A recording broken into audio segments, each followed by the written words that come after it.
আগামীকাল কলকাতায় মেট্রো রেলের 3টি অংশের উদ্বোধন করতে আসছেন প্রধানমন্ত্রী। এর থেকেই স্পষ্ট, রাজ্যে তৃণমূল কংগ্রেস সরকার কেন্দ্রের বিরুদ্ধে যে বঞ্চনার অভিযোগ তুলে থাকে তা ঠিক নয়, এমনটাই মনে করেন বিশিষ্ট অর্থনীতিবিদ বিজেপি বিধায়ক ডক্টর অশোক লাহিড়ী। তৃণমূলের আবার প্রচার যে কেন্দ্র সরকার নাকি সব বঞ্চনা করছে। কেন্দ্র সরকার বঞ্চনা করলে মেট্রো রেল হলো কি করে?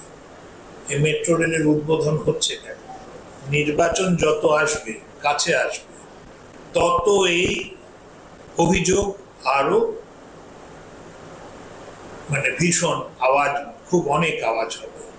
কিন্তু এই আওয়াজ তো আমরা শুনে আসছি, আর কোন প্রদেশ এত করে না, এত চেঁচায় না। পশ্চিমবঙ্গে আমরা চেঁচিয়ে যাচ্ছি সেই বাম আমল থেকে। ওরা তখন বলতেন বিমাতৃসুলভ মনোভাব, এখন হচ্ছে বঞ্চনা।